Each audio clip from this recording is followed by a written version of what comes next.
I got everyone seated. Good.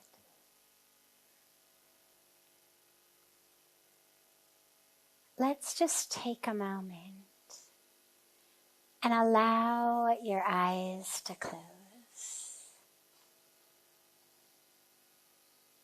No matter how young you are, everybody can do that. Let's get all of the eyes to close.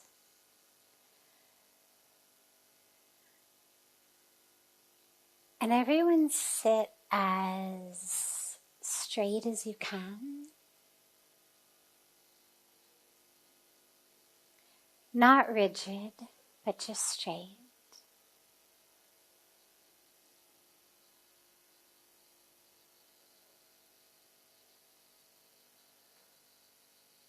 And allow your awareness, your focus,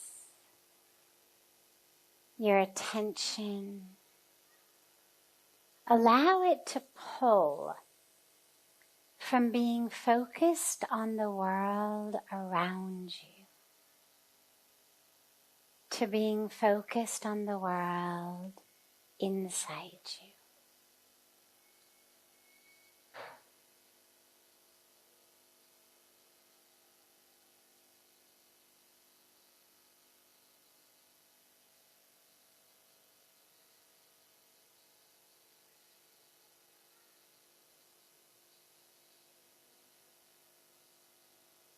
There's always so much in the world to distract us. Sights and sounds, sensations. And there's so much even in our own mind to distract us. Our thoughts, our emotions. But you want to allow your awareness to pull away from all of those things. Don't push the things away. Just pull the awareness away. And pull that awareness deep into you. And let it become one with your breath. So become fully aware of the breath as it flows in and out, slowly and easily.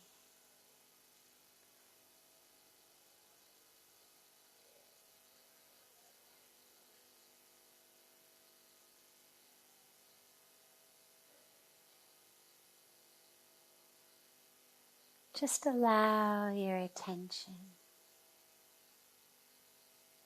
to merge fully with your breath.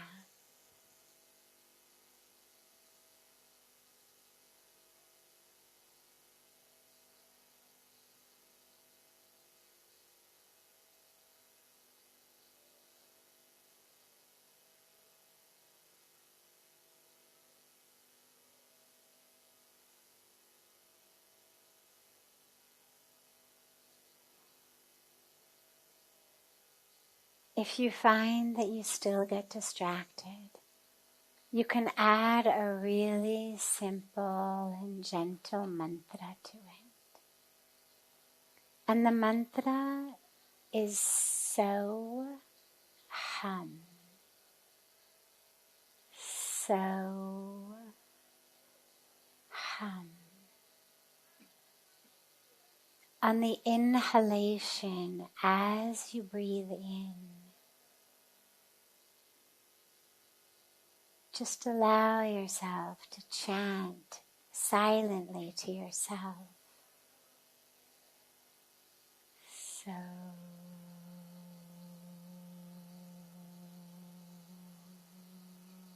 silently as you inhale.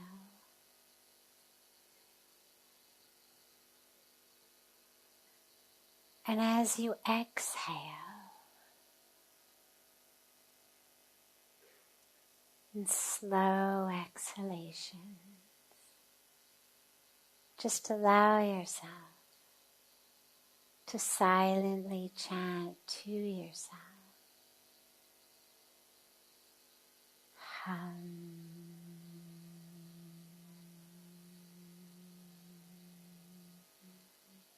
As you exhale.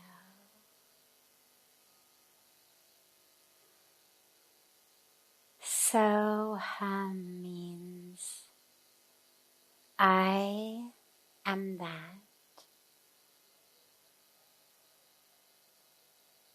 I am one with the universe, one with the Creator, and one with the creation. I am that. It reminds us we are not separate from the universe.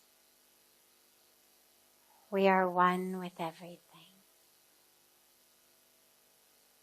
So allow yourself to chant that as the awareness is merged fully with your breath.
Slowly bring the palms of your hands together at chest level in Namaste. And just gently rub the palms of your hands against each other.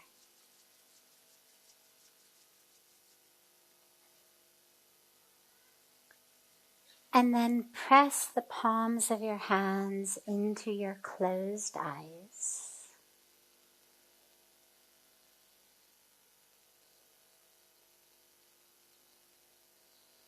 And slowly lower the hands and open the eyes.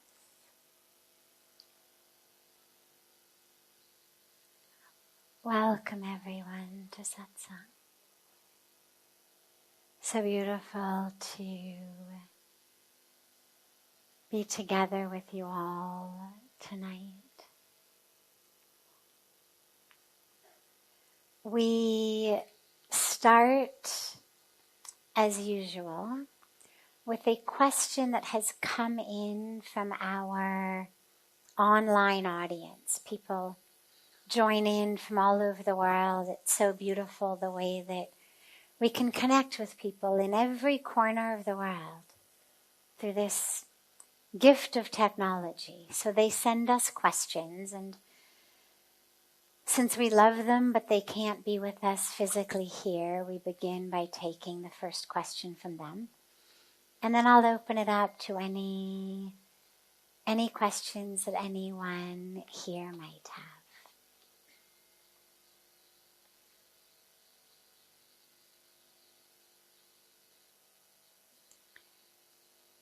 How can you save your energy from people, places, and things that try and suck our energy from time to time without being rude or harsh to any of those people, but also without being harsh to ourselves?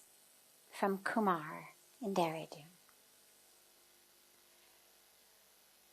So, Pujya Swamiji always says about life Failing to plan is planning to fail. And what I love about that is what it really means is we have to be conscious and aware of where do we want to go. If you get into a car and you turn on the car and you have no destination in mind, nothing's in your mind, nothing's in your heart, you don't put anything into your GPS, you just kind of start driving, it's very likely that you're going to run out of gas long before you've reached some place that you really wanted to go, because you weren't going anywhere you wanted to go. You were just driving to drive. Your time will be wasted. Your gas will be wasted. You've put another lot of miles on the car unnecessarily. So if you're going to sit in the car, it's really smart to know, where do I want to go? Maybe someplace specific, the grocery store, or maybe someplace more general. I want to go into the mountains. I want to go to the beach. I want to go someplace beautiful. But at least have some idea of where you want to go. Now, the same thing is true in life. If I have no idea what's important to me in life, amazingly, you can still stay very busy every day, all day. You actually can get up and allow all of these things to suck up all of your time and energy, and your money as well in many cases. And at the end of the day, you find you were really busy, but you didn't actually do anything that mattered. You didn't help anyone, you didn't achieve anything, and you didn't actually even really deeply enjoy it. You just were kind of wasting the day. So this is why we have to be focused. We want to be open to the flow of the universe, because there's a beautiful divine plan and divine intelligence. But we also want to have some clarity on what is it that's important to me. So in each day, make sure that some of that day is planned and structured. Whether it's your sadhana time,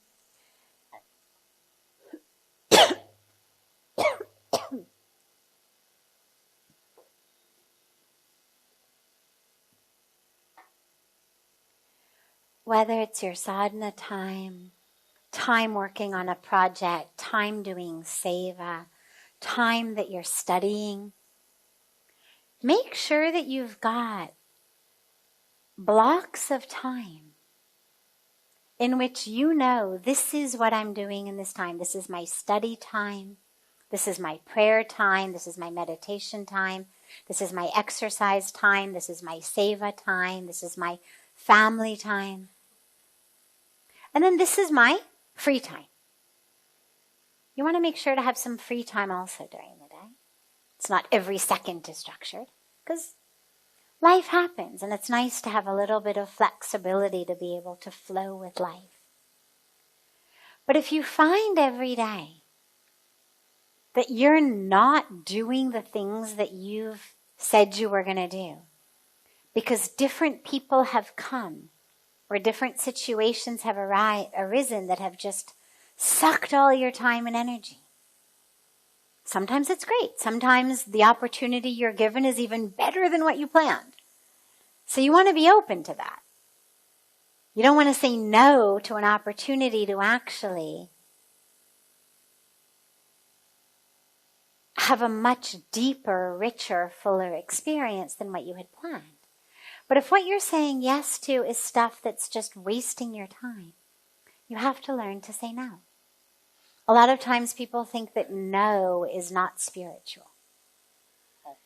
We were just speaking the other night, one of the earlier nights of Navaratri, about how fierceness can go with sweetness. And how just because you are spiritual and sweet and wonderful and light doesn't mean that you're not strong. And it doesn't mean you're a doormat, and it doesn't mean people walk all over you. Because this is a big myth about spirituality, is that if I'm spiritual, it means I'm never going to say no to anybody. I'm never going to stand up for myself. People will think I'm weak. Everyone will walk all over me and take advantage of me. But that isn't true at all. Spirituality gives you your no just as much as it gives you your yes. Because spirituality shows you very, very clearly what your yes is. And you realize that unless you say no to things that are not your yes, you're not going to be able to say yes to your yes. Does that make sense? I know there were a lot of no's and yeses in there. I'll say that again. Unless you say no to things that are not your yes, you won't be able to say yes to things that are your yes. So let's say that my yes is to get an A on my math exam tomorrow. Okay, we have a lot of young students here. I can imagine that most of them would like to get A's on math exams. Or let us say that my yes is I want to spend a certain amount of time every day in what we call sadhana. My meditation, my prayers, my yoga, my pranayama. That's what I want to say yes to. But then, in the evening, someone calls and says, hey, come on over. We're all watching movies and having pizza and hanging out. Now, I know that if I stay awake until midnight, watching movies, eating pizza, and hanging out, there is no way I am going to want to get up early in the morning to do my sadhana. I'm going to be exhausted. My stomach is going to be still kind of overfull and undigested, and I'm going to feel kind of nauseous in the morning. But mostly I'm just going to be totally exhausted. So I'm not going to be able to say yes to something that is important to me unless I say no to that offer that has come into me the evening before. Similarly, if I've got a math exam the next day and I'm staying home and studying, well, sure, a movie and pizza sounds like a lot more fun than studying for the moment. But my biggest yes is the math exam. And unless I say no to the pizza and movie the night before, I can't say yes to the math exam. And this actually brings us into another really important and beautiful lesson about life, is a lot of us have kind of different aspects of ourselves. There was a very, very funny comedy movie, TV show, when I was growing up. Very funny comedy TV show in which the main character was doing exactly that, staying awake very late at night.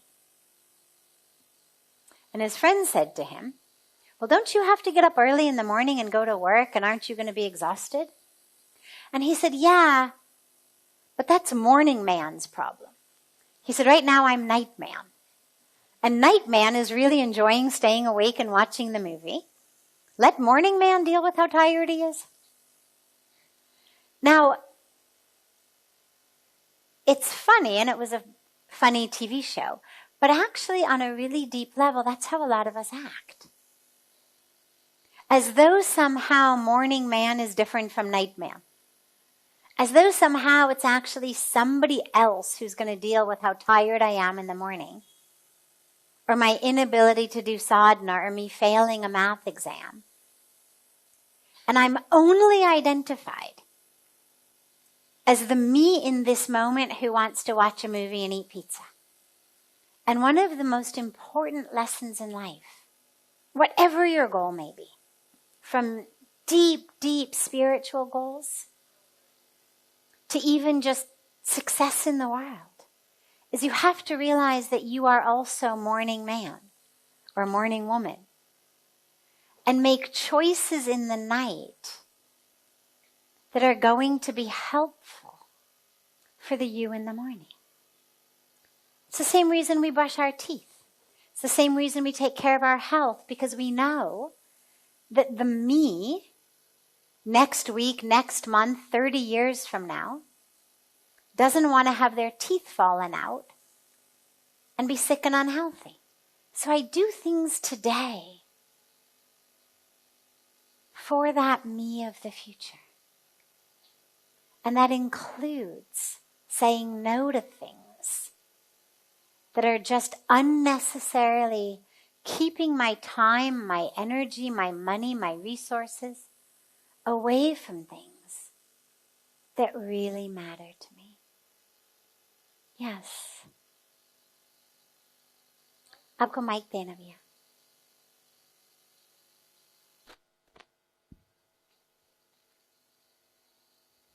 Good night.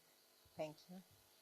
How do we know that our yeses are our yeses and not society or program Great. or ego yeses? And that, okay. Great, yeah. How do we know that our yeses are our yes and not just the yes of society or culture, something we've been told? This is why meditation is so important. When we speak about the inner voice, the problem with that is that when most of us close our eyes, there's so many voices inside. There's not just one voice. There's the voice of fear that says, oh my God, what if this happens? There's the voice of desire that says, oh, but I want that. There's the voice of society, the voice of culture that says, this is what good girls do. This is what good boys do. This is what the proper thing to do is. This is what will make people like you. That is what will make your parents proud. All of these voices from culture, society, outside. And somewhere amidst all of those voices is the voice of yourself. And the only way to be able to hear it is to get familiar with it. And that's why our spiritual practice, it's another reason our spiritual practice is so important, is it helps us get familiar with that voice. Because when you meditate, all those voices come. Fear comes, oh my God, if I keep wasting time meditating, I'm going to not get to work on time. I'm going to forget the things I have to do. My errands won't get done. Or, oh my God, I'm going to be a failure at this meditation thing. I'm worthless. Or desire comes up. God, I would so much rather be at the gym with that cute guy I like. God, I would rather be, eating waffles for breakfast than meditating. Desire arises. God, I hope I get that raise at work today. God, I hope that girl smiles at me. Whatever it may be, but it arises. And in meditation we learn to just bring the awareness back, right? It's just exactly what we were doing for just 5-6 minutes. You just bring it back. The mind wanders, you bring it back. It wanders, you bring it back. It wanders, you bring it back. And slowly you become very accustomed to those voices that cause it to wander. Desire, fear, culture, something you heard from parents, siblings, someone else. Who do you think you are meditating? You're not a spiritual person. You're never going to become anything. We start to hear those sorts of voices. And we just bring the awareness back because we know this isn't me. I'm not those voices. Bring the awareness back. Bring it back. Now the inner voice, though, doesn't sound like a voice like that. And it's actually something that you hear when the awareness is anchored and grounded in the breath rather than something that distracts you. and you feel it. It doesn't just sound like this whirling voice in your head. It doesn't make your heart race with fear or anxiety or desire, restlessness. But you actually feel it here. It's why they talk about a gut instinct. It's not just a random word. I mean, there's a reason they said gut instinct and not elbow instinct or ear instinct. Because actually what we know neurologically is that the gut is actually lined with cells that are very, very, very similar to the cells of the brain. In fact, in many cases, the exact same cells. And the same chemistry of the brain is in the gut. And so that which we know without knowing in our brain, we know in our gut. So if you're ever really wondering about something, it can really help to just put your hands here and ask yourself the question and see how it feels. Your gut will know. When you start to think about that thing that might be a yes, either the gut will go, yes, yes, and you'll just feel it and you'll know. Or the gut will kind of contract. It'll just contract ever so subtly. And you'll know that you're just kind of playing a role. You're doing what you should. And you'll learn to distinguish that. Yeah, great question. Any other question? Yes. Okay. Just one sec. You're going to get a mic so we can actually hear you. Okay, I'm sorry. Having been a young man myself, I understand the peer pressure that's associated with saying, no, I can't have pizza, or maybe I can't even have a beer or whatever because I have to study tomorrow. How do these young men and women deal with this peer pressure in a real-world way so that they're not rejected by their friends? Great question. So, raise your hand if you've ever experienced peer pressure in school, in work, anywhere. Okay, so that's almost all of us. It's very common. And I did that on purpose because I wanted all of our young sisters and brothers to know you're not alone. We've all gone through it. But let me teach you a trick. Rather, it's not a trick, I'm sorry. It's a secret. Secret about human psychology. And this is a secret that is going to be very helpful for you. Not only in school, but in your whole life. Imagine for a moment, let's take a made-up situation, and let's say that I love chocolate cake. And I'm also very happy with my body. I'm not on a diet. I don't think I need to lose weight. I'm a generally healthy eater, and whenever I want, I eat a piece of chocolate cake. Guilt-free, no complex, no issue, no nothing. I just am able to really fully enjoy a piece of chocolate cake. I never think, oh my God, now I have to exercise extra, or I should eat less tomorrow. Nothing like that. Guilt-free, super happy eating of chocolate cake. Okay? Now imagine you and I are at dinner together, or lunch, and I order a piece of chocolate cake.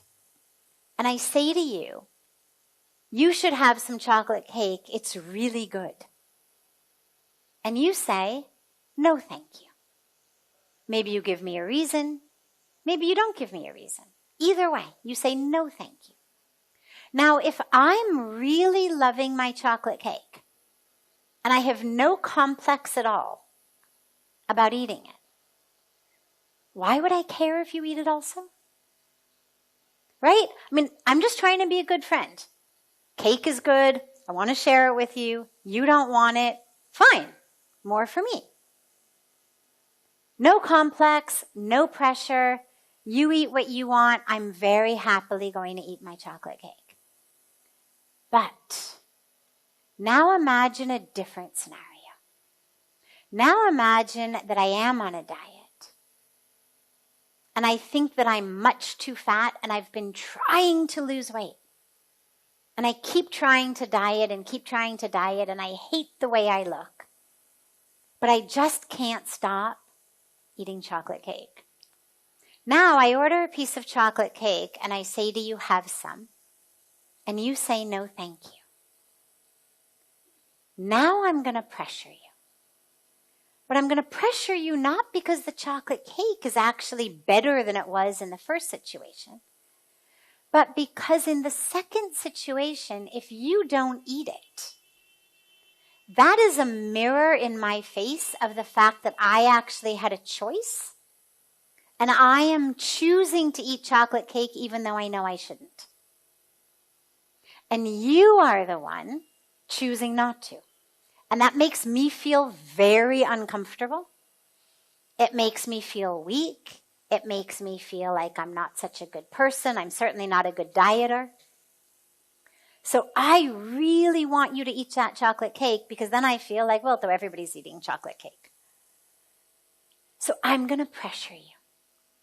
And the secret about peer pressure is the more someone tries to pressure you to do something, the more you can be sure they're not actually enjoying it.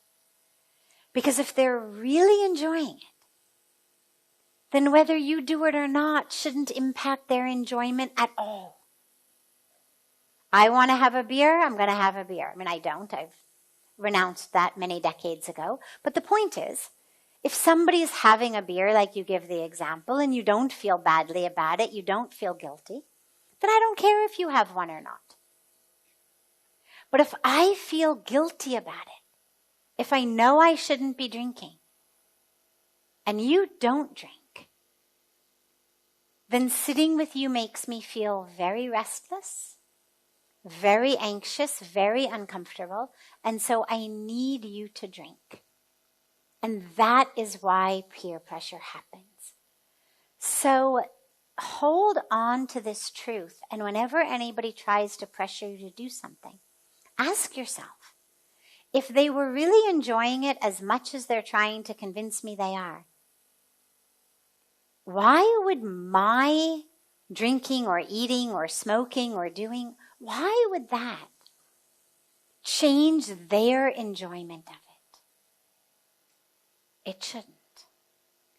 And then once you've done that, as our beautiful questioner asked, how to say no without people, not liking you and feeling badly.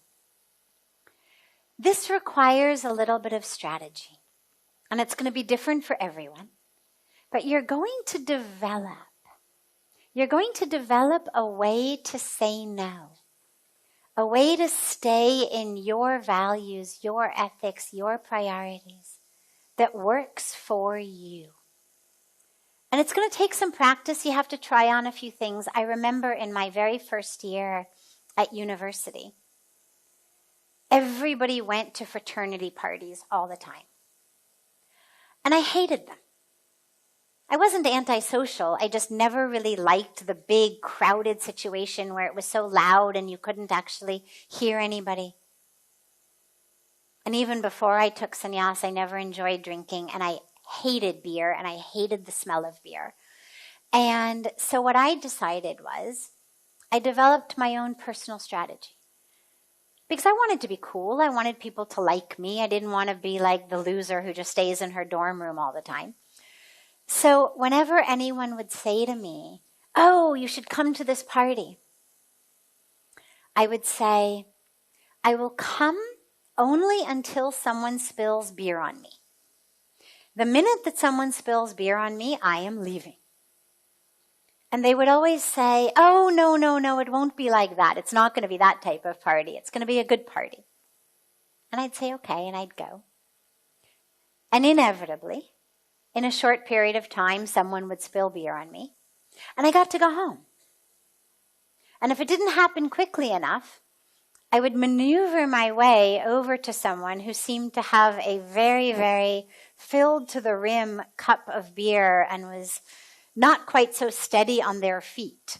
And I would figure out how to be just in exactly the right place at the right time as their cup of beer toppled over. But the point is that I was able to do what I wanted to do, which was go back to my dorm room, without having been someone who always said, no, I won't go. No, I don't want to. No, I don't like parties. No. I was able to stay cool while still avoiding the situations I didn't want to be in. You can use any strategy you want. Do you like to sing? Well, smoking's going to mess up your voice. Do you get nauseous? Well, drinking makes you awfully nauseous. You can come up with anything that you will use, and you may have to try a few different ones. Try them on, see how they fit. But come up with something that works for you, that you can say with a smile. You can say it staying friends. You don't put somebody down. Say it as a joke.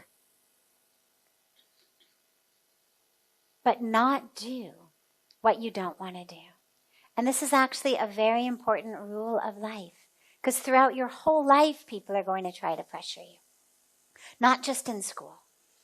And you have to develop the ability to say no. So that you can say yes to the things that you do want to do. And this is a perfect age to learn that. Thank you for that great question. Yes.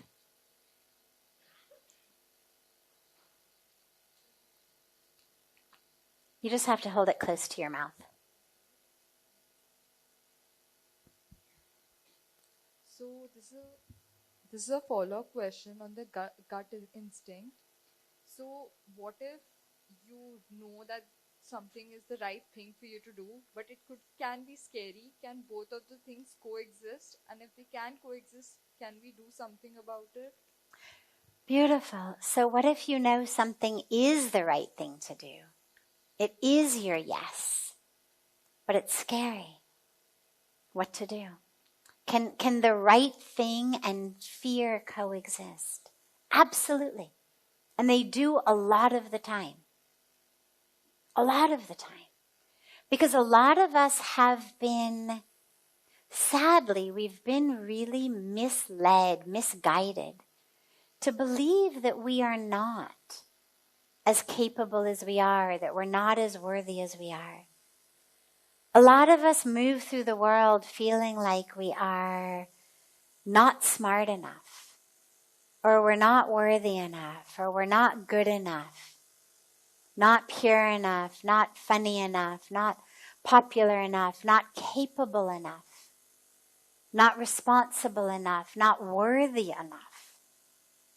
And all of those things make us very, very afraid to take risks. Fear is good. Fear is good because fear means you're stepping out of your comfort zone. So fear is very good.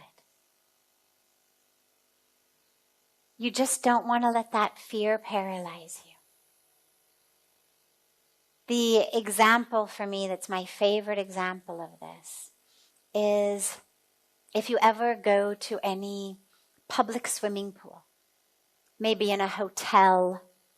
Hotels have big pools, or a condo complex, or anywhere you may go that's a big pool. A lot of times you'll see little kids on the edge of the pool. They don't yet know how to swim, they're just learning. And they have floaties on their arms, and their mom or their dad or someone's inside the pool with their arms like this, trying to get the kid to jump in their arms. And the mom or the dad is saying, jump, jump. And the kid is on the edge of the pool, terrified. And you see the kid on the edge going, sometimes the kid kind of runs up and down the edge of the pool, back and forth, but doesn't jump. Eventually, though, they jump. And of course, mom or dad catches them. And then something very beautiful happens. Within 30 seconds of jumping and being caught, they always, 100% of the time, start to laugh. I've never seen a kid cry once they jump and they're caught. They cry on the outside, but the minute they jump and they get caught, they burst into laughter. And you know what they always say? One more time. Again, again, again. And now they want to keep jumping and jumping and jumping. But they allow themselves to jump because they have faith in the person whose arms are reached out to them. If it was a random stranger, they'd never jump. Nor should they. And this is the key to life. When things are scary, we remember we're being carried by God. We're jumping into God's hands. And it doesn't matter what words you may use for the divine. Some of us say God, some of us say the divine, some of us say source or supreme or spirit or love. It doesn't matter.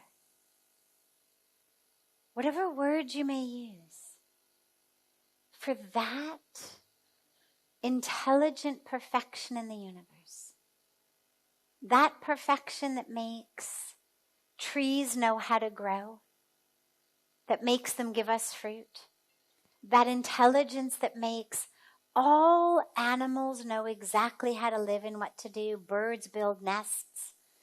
Baby birds jump out of the nest and fly. Everything in the universe does exactly what it's supposed to do because of that wisdom, because of that intelligence. And so if you know something is what you're supposed to do, just pretend you're a baby bird. Pretend you're a butterfly that has just come out of the cocoon. It's never flown before. It's still in the cocoon, hanging in the tree. It went in as a caterpillar, but now it's a butterfly. But you never ever see butterflies walk their way back down the tree because they're too afraid to fly. You never see baby birds refuse to jump out of the nest. But I imagine they all must be afraid. But they do it because they know. They know. This wisdom, this intelligence, this perfection in the universe that is telling me to jump and fly knows that I can fly, or I wouldn't have that instinct. Dogs don't jump off of buildings. I've never seen it happen. Right? I mean, you never see a dog leap off of a 12-story building because somehow it got confused and thought it could fly. The bird flies. It knows it can. And I don't think dogs have to stop themselves. Like, I don't think that they have this conversation inside where one part says, let's go. And the other part says, I don't think so. I don't even think it has the instinct because it's not meant to fly. Like, I never have the instinct to stand like this and wait for apples to grow on my arms. On some deep core level, I know I'm not an apple tree. It would never occur to me to just stand here and expect the universe to make apples grow out of my fingers. I think we only have the instinct, that deep inner calling, that yes, to do that which we are supposed to do, that which we are meant to do. The apple tree grows her branches and gives apples. We do not. So if you have a yes in you, Embrace that yes. It's okay to be afraid. Just don't let the fear stop you. Yes. Wonderful. Last question. Yes. This. Him in the yes, you.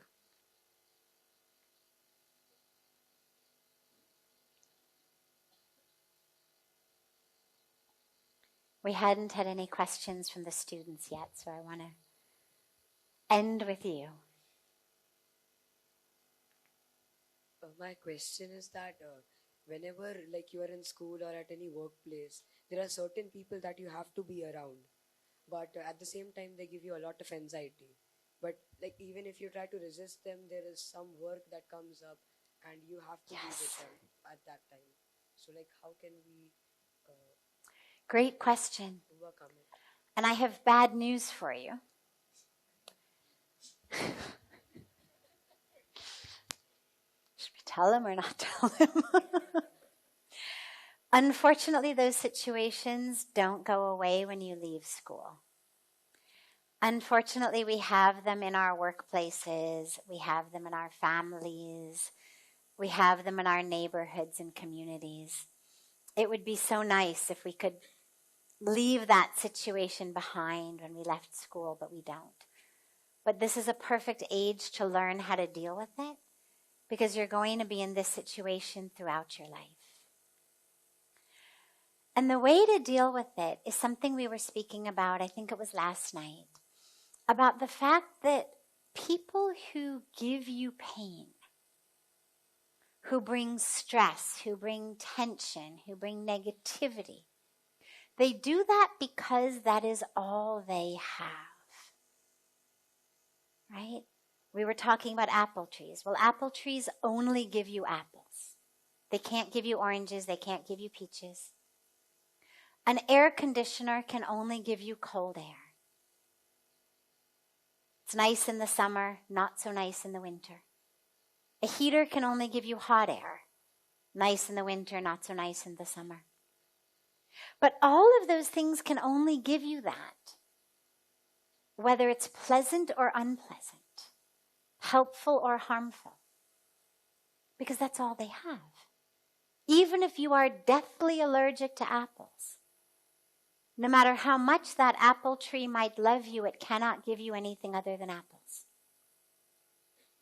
No matter how much your air conditioner might love you, if you stand under it in January, you're going to get pneumonia.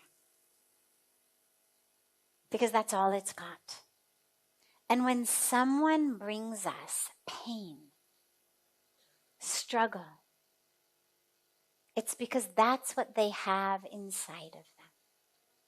If someone causes pain to us, you can be sure that that's because they are manufacturing pain inside of them.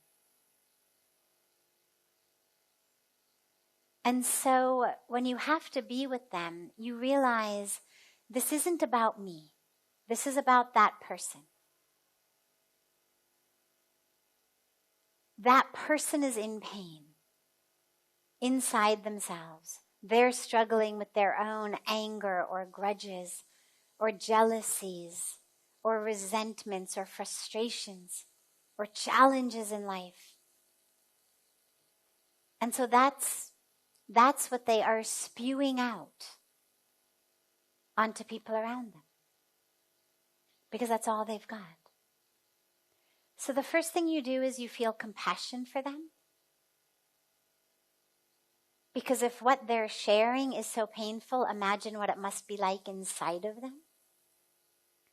But the second thing you do is that you also have to take care of yourself. And so you spend as little time with them as you can.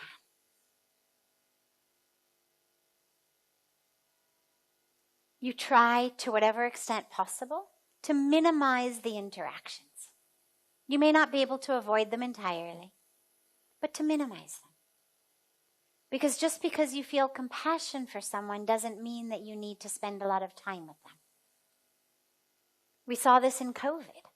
Imagine that your family member was sick with COVID. Well, you love them so much But that doesn't mean you're going to crawl into bed with them. Right? Whenever in a house one person got COVID, they isolated. Because we understood that if that person breathes on me, I might get sick. And so if you have to spend as little time near that person, have your emotional or spiritual social distance from that person, don't feel badly about that. We did it for our physical immunity, and you need to do it also sometimes for your emotional and spiritual immunity. And if it's someone you cannot avoid, it may help, if necessary in some circumstances, to have a third person come in and see if that third person, somebody you trust, somebody helpful, maybe a teacher, be someone else older in the school who could come in and help, see whether that situation could be made better for you. Because that's another important lesson on life, is never assume that just because something's like this now, that it has to be like that. Always ask yourself, is there an option? Might I be able to avoid this situation entirely, or might someone be able to help me with this situation? Whether it's a difficult roommate, whether it's a difficult teacher, whether it's a difficult peer, whoever it may be.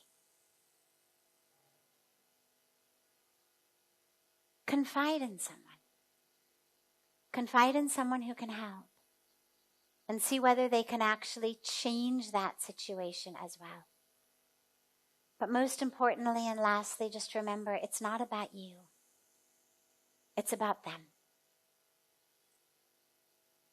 Never feel badly about yourself. Just have compassion for them that they're manufacturing pain inside. Because if they were manufacturing love and peace inside, that's what they would be sharing with all of you. Okay? So, as much as I would love to sit with you all night, I want to make sure that there's time for everyone to have some dinner and come down for the Ram Leela, which is on the banks of Ganga, as I mentioned in the Arati. Even if you don't speak Hindi, don't worry. It's the sheer entertainment value of it is definitely worth seeing.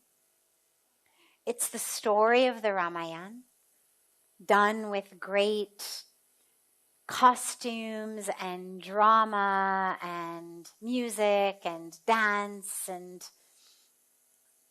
all sorts of very, very, very engaging entertainment, but that also teaches us that very beautiful and powerful lesson of the Ramayana. So that's down where we have the Arati, to your left. So the Arati ghat is steps, but to the left is a flat ghat that has a tent on it, and it's there. And that also, of course, is open to everyone, and it's going to be going on for the next 5 days. So have a beautiful, beautiful rest of your evening. And so much love to you all.